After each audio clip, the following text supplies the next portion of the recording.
اللهم صل على سيدنا ومولانا محمد وعلى آل سيدنا ومولانا محمد وبارك وسلم۔ 11ویں صرف جسے بے شمار انعامات کا انسان مستحق بن جاتا ہے وہ تقوی ہے۔ قرآن مجید میں اللہ تعالیٰ فرماتے ہیں 28ویں سپارے میں سورہ طلاق میں، وَمَن يَتَّقِ اللَّهَ يَجْعَل لَّهُ مَخْرَجًا وَيَرْزُقْهُ مِنْ حَيْثُ لَا يَحْتَسِبُ وَمَن يَتَوَكَّلْ عَلَى اللَّهِ فَهُوَ حَسْبُهُ۔ جو اللہ سے ڈرے گا، تقوی اختیار کرے گا، اللہ تعالیٰ اس کے لیے نجات کی صورتیں پیدا کرے گا، راستے بنائے گا۔ اللہ تعالیٰ اس تقوی اختیار کرنے والے کو ایسی جگہ سے رزق عطا فرمائیں گے جہاں سے وہم و گمان بھی نہ ہوگا، اور اللہ پر جو بھروسہ رکھے گا اللہ اس کو کافی ہو جائے گا، اللہ اس کی ضروریات کو پورا کر دے گا۔ یہ تقوی ایک ایسی نعمت ہے جہاں سے بے حساب مال ملتا ہے۔ نبی علیہ السلام نے فرمایا اگر تم کسی چیز کو تقوی اور خوف خدا کی بنیاد پر چھوڑ دو گے تو اللہ رب العزت اس سے بہتر عطا کرے گا۔ انسان، اس کا کیا مطلب ہے؟ فرمایا کہ اگر تم کسی چیز کو تقوی اور خوف خدا کی بنیاد پر چھوڑ دو گے اللہ اس سے بہتر عطا فرمائے گا۔ کیا مطلب؟ ہم کاروبار کر رہے ہیں، کاروبار کرتے کرتے ایک ایسی ڈیل آ گئی جس میں ہمیں پیسے تو مل رہے تھے لیکن اس کے اندر گناہ کی چیز تھی، اس میں اللہ تعالیٰ کی ناراضگی ہو سکتی تھی، حرام میں مبتلا ہو سکتے تھے، ہم نے چھوڑ دی کہ بھئی اس میں نہیں جانا۔ اب اللہ تعالیٰ اس قربانی کے بدلے حلال پاکیزہ اور اس سے بہتر عطا فرمائیں گے۔ یہ اللہ کا وعدہ ہے، ہم کر کے تو دیکھیں۔ امام اعظم امام ابو حنیفہ رحمۃ اللہ علیہ ایک بہت بڑے تاجر تھے۔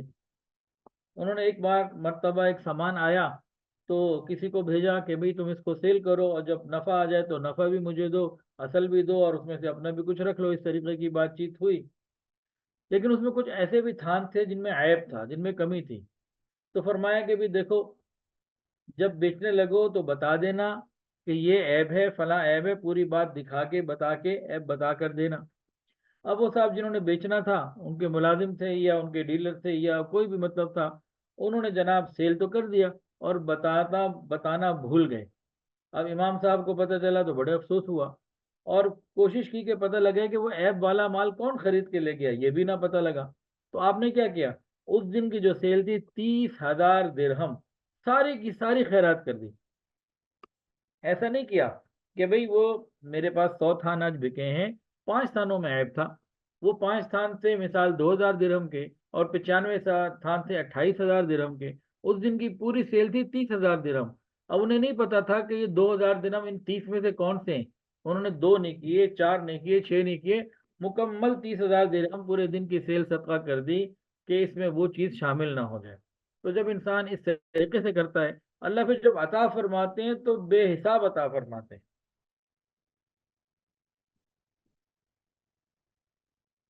12ویں بات، جھوٹ اور خیانت یہ نہیں ہونا چاہیے، ان سے حفاظت۔ نبی علیہ الصلوۃ والسلام نے ارشاد فرمایا کہ مومن کے اندر ہر برائی کی گنجائش ہے، مومن ہر طرح کی برائی کر سکتا ہے لیکن یہ جھوٹ نہیں بول سکتا، یہ خیانت نہیں کر سکتا۔ ایمان ایسی نعمت ہے، ایمان کے ساتھ جھوٹ اور خیانت جمع نہیں ہوتے۔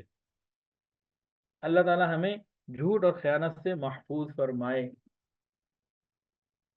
13ویں بات جو ہمارے اندر ہونی چاہیے، قسمیں نہ کھانا۔ حضرت ابو قتادہ انصاری رضی اللہ عنہ فرماتے ہیں نبی علیہ السلام نے فرمایا کہ خرید و فروخت میں بار بار قسم کھانے سے اپنے آپ کو بچاؤ، یہ عمل چیز کو تو سیل کروا دیتا ہے لیکن برکت کو مٹا دیتا ہے۔ قسمیں کھانے سے ہم نے بھی دیکھا ہے، جو دکاندار اپنی لین دین میں بہت قسمیں کھاتا ہے لوگ اس کا اعتبار نہیں کرتے، اس کی قسم کی کوئی ویلیو نہیں رہتی، تو جھوٹا مشہور ہو جاتا ہے اور برکت الگ ہاتھ سے چلی جاتی ہے۔ تو قسمیں کھانے سے ہمیں بچنا چاہیے۔ ایک تو نا زیادہ قسمیں کھانے سے بچنا چاہیے تو ہونا ہی چاہیے، لیکن ویسے بھی کوشش کریں کہ قسم کھانے سے ہم بچیں۔ 14ویں صفت جو ایک مسلمان تاجر کے اندر ہونی چاہیے جس سے دنیا اور آخرت کا رزق بھی اس کو ملے گا اور بہترین چیزیں ملیں گی، وہ کیا ہے؟ حقوق العباد کی مکمل ادائیگی۔ حقوق العباد کی مکمل ادائیگی۔ حقوق العباد کے اوپر بہت تفصیلات ہیں شریعت کے اندر، لیکن اگر ان کا خلاصہ کیا جائے تو حقوق العباد کے 2 حصے ہیں۔ حقوق العباد کے کتنے حصے ہیں؟ 2۔ پہلا حصہ ہے حسن معاشرت اور دوسرا حصہ ہے حسن معاملات۔ پہلا حصہ حسن معاشرت اور دوسرا حسن معاملات۔ حسن معاشرت کسے کہتے ہیں؟ حسن معاشرت کہتے ہیں ماں باپ کے ساتھ اچھا تعلق، میاں بیوی کا آپس کا اچھا تعلق، اولاد کے ساتھ اچھا تعلق، رشتہ دار قریب کے ہوں یا دور کے، پڑوسی ان کے ساتھ اچھا تعلق، بڑے اور چھوٹوں کے ساتھ اچھا تعلق، خاص کر نوکر سے، ماتحت سے، کمزور غریبوں سے نرمی کا تعلق۔ تو سب کے ساتھ جو انسانوں کے ساتھ تعلقات ہیں یہ حقوق العباد سے متعلق ہیں، اور ان کو کہتے ہیں حسن معاشرت۔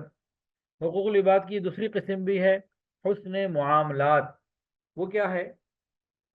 حسن معاملات ہیں معاشی معاملات، مالی معاملات، خرید و فروخت، تجارت، قرض لینا یا دینا، امانت رکھنا یا رکھوانا، وصیت، محنت مزدوری، اس کے لین دین، اور آپس کے اندر معاملات میں انصاف، اور کہیں پہ گواہی دینی پڑ جائے تو سچائی کے ساتھ گواہی دینا۔ اس طرح کے معاملات یہ حقوق العباد کے حسن معاملات سے تعلق رکھتے ہیں۔ تو جس تاجر کے اندر حقوق العباد کی ادائیگی کا اہتمام ہوگا یہ دنیا اور آخرت کی ہر نعمت کو جمع کرنے والا ہوگا۔ ایک مسلمان تاجر کی ایک اور صفت جو قرآن و حدیث سے ملتی ہے وہ ہے سلام کرنا، مصافحہ کرنا۔ تاجروں کا اکثر لوگوں سے لین دین رہتا ہے، کبھی گاہک سے رہتا ہے، کبھی ملازمین سے رہتا ہے، کبھی مزدوروں سے رہتا ہے، کبھی جو ان کے وینڈرز ہیں ان سے رہتا ہے، تو مختلف لوگوں سے اس کا ہر وقت، پڑوسیوں سے رہتا ہے، آتے جاتے لوگوں سے رہتا ہے۔ تو بازار میں جانے کے بعد سلام کرنا لوگوں کو، یہ نبی علیہ الصلوۃ والسلام کی سنت ہے۔ یہ عبداللہ ابن عمر رضی اللہ عنہ کا ایک ایسا عمل ہے جس کے بارے میں آپ کو میں حدیث سنا رہا ہوں۔ ایک تابعی نے طفیل رحمۃ اللہ علیہ جو ابی بن کعب رضی اللہ عنہ کے صاحبزادے تھے، عبداللہ بن عمر کے جو تھے وہ شاگرد تھے حضرت عبداللہ بن عمر رضی اللہ تعالیٰ عنہما، تو وہ روز صبح ان کی خدمت میں دین سیکھنے آتے۔ تو حضرت عبداللہ ابن عمر رضی اللہ عنہ بازار جایا کرتے تو روزانہ صبح کے وقت بازار تشریف لے جاتے اور دیکھتے کسی دکاندار کو سلام کرتے، کبھی مسکین کو سلام کرتے، کبھی کسی پھیری لگانے والے کو سلام کرتے، تو جو ملتا اسے سلام کرتے، تو روز جاتے۔ تو ایک دن طفیل رحمۃ اللہ علیہ یہ ان کی خدمت میں حاضر ہوئے، تو عبداللہ بن عمر نے کہا چلو بیٹا بازار چلے۔ کہا بازار کیوں جاتے ہیں؟ نہ آپ کچھ خریدتے ہیں، نہ آپ سودوں کے بارے میں لین دین کرتے ہیں، نہ آپ بازار کی مجالس میں بیٹھتے ہیں، تو یہی مجھے دین سکھا دیں میں ساتھ رہوں۔ کہنے لگے کہ ہم تو سلام کرنے کے لیے جاتے ہیں، جو ہمیں ملتا ہے اسے سلام کرتے ہیں۔ بازار میں سلامتی کا پیغام، امن کا پیغام، دعائیں، اس سے یہ فائدہ ہوتا ہے۔ نبی علیہ السلام نے ارشاد فرمایا کہ سلام کی تکمیل مصافحہ ہے۔ تو ایک بہترین صفت جو مسلمان تاجر میں ہونی چاہیے وہ السلام علیکم صحیح الفاظ کے ساتھ ادا کرنا، یہ ایک مسلمان تاجر کی صفت ہونی چاہیے جس سے رحمتیں ملتی ہیں۔ 16ویں صفت حسن معاملات۔ حسن معاملات یہ بہت اہم چیز ہے۔ اللہ تعالیٰ نے قرآن مجید میں فرمایا سورۃ النساء میں، یا ایھا الذین آمنوا لا تأکلوا اموالکم بینکم بالباطل الا ان تکون تجارۃ عن تراض منکم ولا تقتلوا انفسکم ان اللہ کان بکم رحیما۔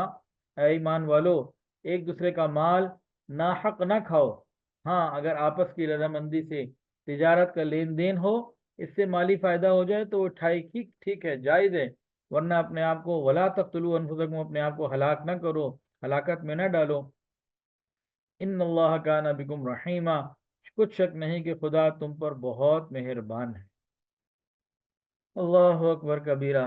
ہم دکان پہ بیٹھتے ہیں، ہمارے پاس درجنوں ایسے راستے آ جاتے ہیں کہ ہم ناحق طریقے سے کسی کا حق لے سکتے ہیں۔ یہ بتایا گیا کہ تجارت کے اندر ناحق طریقے سے کسی کا مال لے لینا، ناحق طریقے سے لینے کے کئی طریقے ہو سکتے ہیں۔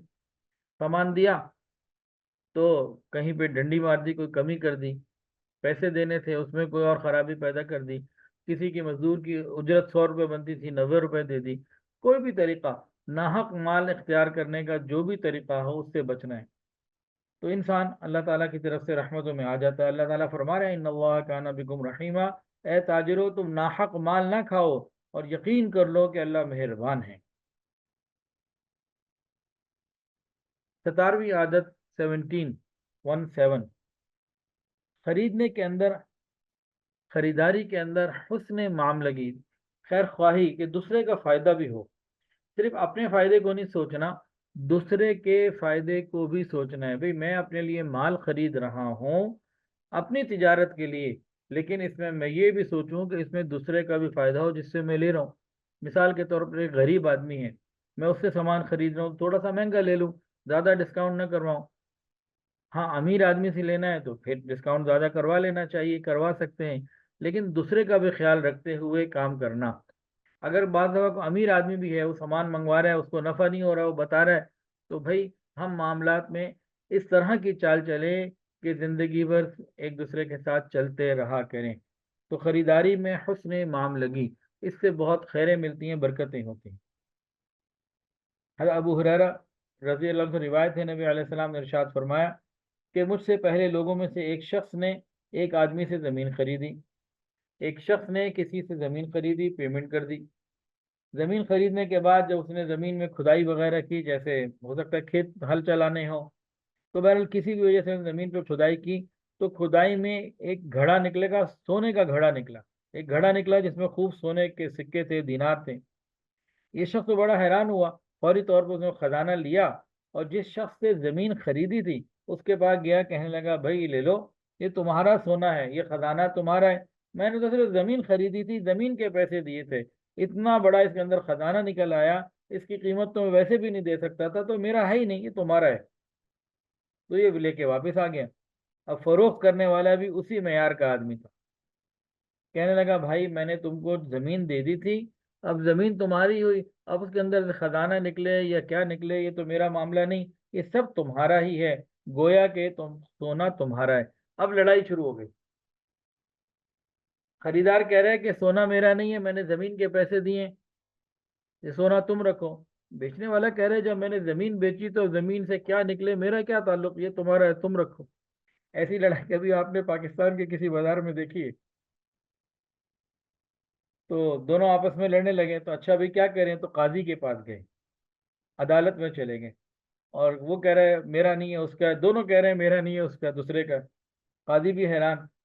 تو قاضی نے دونوں سے پوچھا اچھا بھائی بتاؤ تمہارے یہاں کوئی لڑکے لڑکیاں ہیں، کتنے اولادیں کیا ہیں، تمہاری کو اولاد ہے؟ ایک نے کہا ہاں میرا ایک لڑکا ہے، جوان ہے. دوسرے نے کہا میری ہاں لڑکی ہے، وہ بھی جوان ہو چکی ہے. تو قاضی نے فیصلہ کیا ان دونوں کا آپس میں نکاح کر دو اور یہ سارا سونا انہیں کو دے دو اور کچھ خیرات بھی کر دو. تو انسان جب حسن معاملگی کر رہا ہوتا ہے، خیر خواہی کر رہا ہوتا ہے، تو اللہ تعالیٰ ایسے ایسے معاملات دکھا دیتے انسان حیران ہو جاتا ہے. جب ہم دوسروں کے خیر خواہ بنیں گے تو یقیناً ہمارے ساتھ بھی لوگ خیر خواہی کا معاملہ کریں گے. 18ویں صفت جو ایک مسلمان تاجر کے اندر ہونی چاہیے، جس سے بے حساب نعمتیں انسان حاصل کر سکتا ہے، وہ ہے دیانت. ہر چیز کے اندر دیانت داری. محمد ابن سیرین رحمۃ اللہ علیہ کا ایک واقعہ ہے، تاجر تھے اور بہت بڑے عالم بھی ہیں. تو ایک مرتبہ انہوں نے غلہ فروخت کیا اور ان کو فروخت کرنے میں 80,000 درہم نفع ہوا.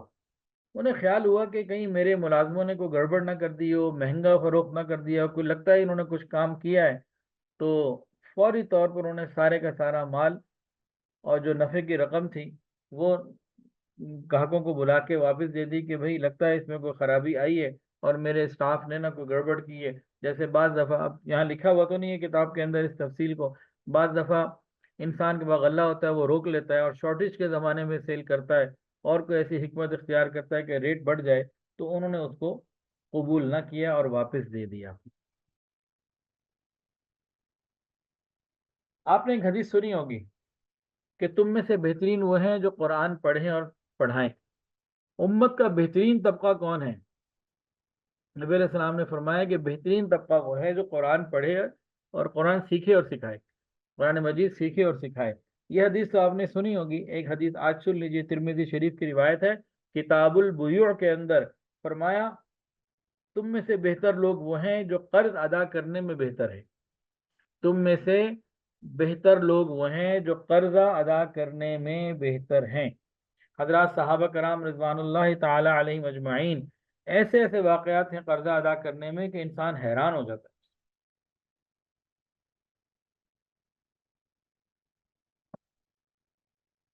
انسان حیران ہو جاتا ہے.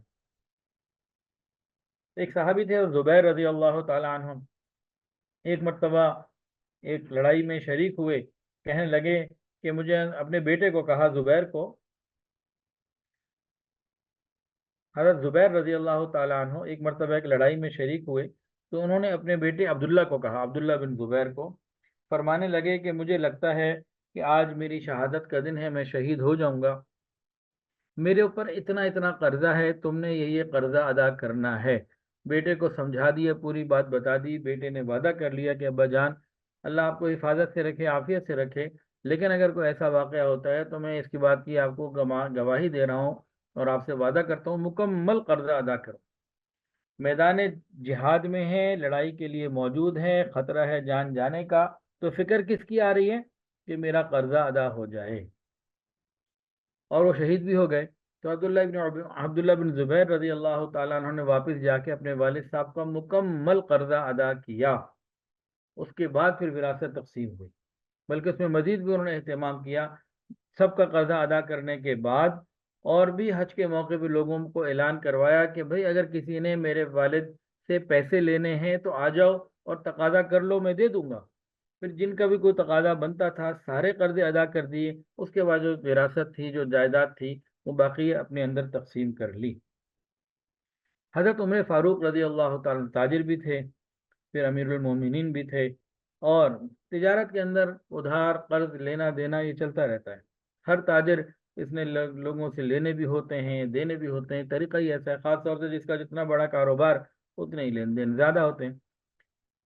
حضرت عمر فاروق رضی اللہ تعالی عنہ جب ان کو فیروز ڈھولے نے خنجر مارا، شہادت کا وقت انتہائی قریب آ گیا، تو اس زخمی حالت میں اپنے بیٹے کو بلایا اور وصیت کی کہ اتنے ہزار درہم میرے اوپر قرضہ ہے، فلاں فلانا فلانی فلانی زمین کو، پراپرٹی کو سیل کر کے یہ قرضہ ادا کر دینا، اس کے بعد جو باقی جائیداد ہے وہ پھر تقسیم کر لینا۔ تو حضرت عمر فاروق رضی اللہ تعالیٰ نے بھی یہی وصیت کی۔ اسی طرح ایک صحابی تھے، تو ان کا شہادت ہو گئی، انتقال ہو گیا، انتقال کے بعد وہ کسی کے خواب میں آئے اپنی اولاد میں اور کہا کہ بھئی یہ پیسے وہاں پڑے ہیں، اس طریقے سے ان کا معاملہ کرتے۔ تو صحابہ کرام تو ان معاملات میں بہت حد درجے احتیاط رکھا کرتے تھے۔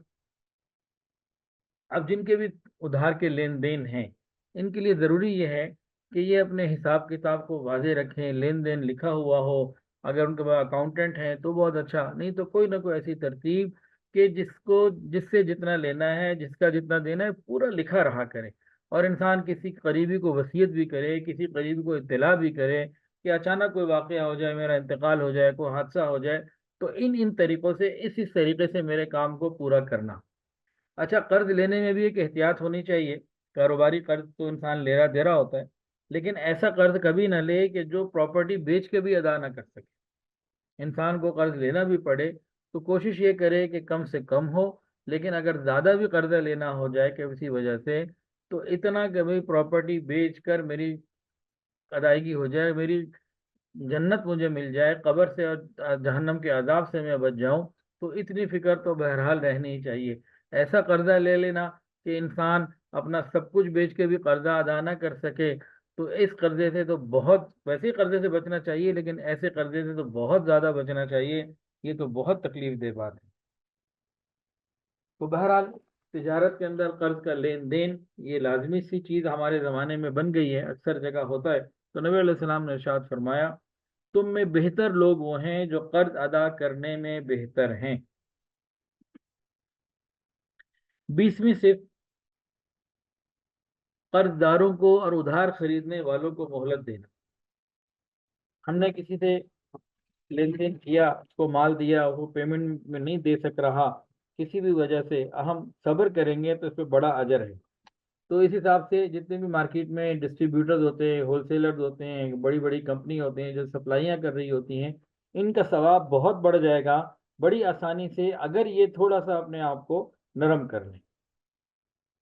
قرآن مجید کی آیت ہے سورہ بقرہ کی 280 نمبر، فَنَظِرَةٌ إِلَى مَيْسَرَةٍ، فَنَظِرَةٌ إِلَى مَيْسَرَةٍ۔ یہ قرآن مجید میں اللہ تعالیٰ فرماتے ہیں کہ قرض دار اگر تنگ دست ہو تو اسے مہلت دے دو، کہ وہ اتنی مہلت دے دو کہ اس کو فراخ ہو جائے، اس کو فراخی مل جائے، آسانی ہو جائے، لیکن اس کی توفیق اتنا آسان نہیں ہوتی۔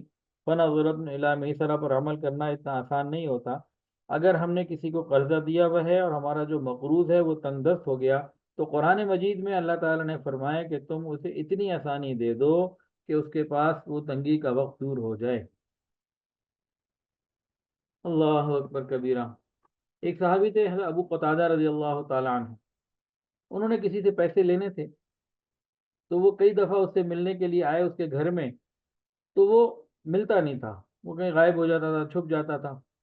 تو قدرتاً ایک مرتبہ آئے تو ان کا بیٹا تھا، پوچھا بیٹا ابو کہاں ہیں تمہارے؟ ان کا گھر کے اندر ہیں، اور کہا اچھا جاؤ ابو کو بلا کے لاؤ۔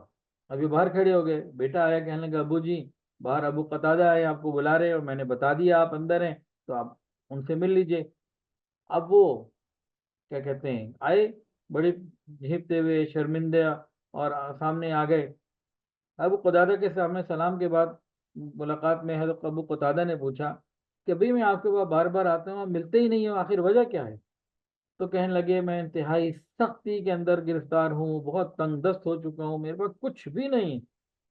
حضرت قتادہ رضی اللہ عنہ آپ دیدہ ہو گئے اور ایک بات فرمائی، سنیے اور دل کے کانوں سے سنیے۔ فرمایا کہ رسول اللہ صلی اللہ علیہ وسلم نے ارشاد فرمایا ہے، جو شخص اپنے قرض دار کو مہلت دے دے یا قرضے کو معاف ہی کر دے، قیامت کے دن عرش کے سائے میں ہوگا۔ تو عرش کا سایہ حاصل کرنے کے لیے صرف نمازیوں کو نہیں ملے گا، صرف جہاد والوں کو نہیں ملے گا، صرف حج والوں کو نہیں ملے گا، صرف دینی اعمال بڑے کرنے والوں کو نہیں ملے گا، وہ دکاندار جن کو اللہ نے مالی وسعت عطا فرمائی ہے، درجنوں نہیں سینکڑوں لوگوں سے انہیں پیسے لینے ہوتے ہیں، ہزاروں لوگوں سے پیسے لینے ہوتے ہیں، اگر یہ اپنے اسٹاف کو ترغیب دے دیں کہ نرمی کے ساتھ معاملہ کر لو، تو اللہ رب العزت کی طرف سے قیامت کے دن عرش کے سائے کے حاصل ہونے کی ضمانت ہے۔ اور غور کیجئے کہ کتنا آسان ہے، ایک آدمی کو اللہ نے وسائل دیے میں خوب، اس نے اگر 1000 لوگوں سے پیسے لینے ہیں، 150 کو اس نے اگر مہلت دے دی، اس کے کاروبار پہ کوئی ایسا فرق نہیں پڑے گا، اللہ برکتیں عطا فرما دیں گے۔ تو عرش کا سایہ حاصل کرنا ایک دکاندار کے لیے بھی آسان۔ ہاں، اب اگر کوئی ہماری یا کسی ایسے شخص کی اس نرمی کا ناجائز فائدہ اٹھائے تو کیا کرے؟ جس دکاندار کے بارے میں معلوم ہو جائے کہ یہ تو قرضہ لینے میں نرم ہے، تو لوگ تو کہیں گے ٹھیک ہے اسی سے لو، اس کا چاہے بیڑا غرق ہی ہو جائے۔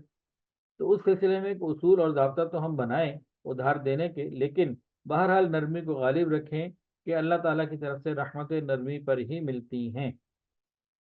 تو یہ 20 صفات بیان ہو گئیں۔ 21ویں صفت بہت ہی عجیب ہے اور آج کل کے زمانے میں اس کی بڑی کمی ہے، یہ مسند احمد کی روایت ہے۔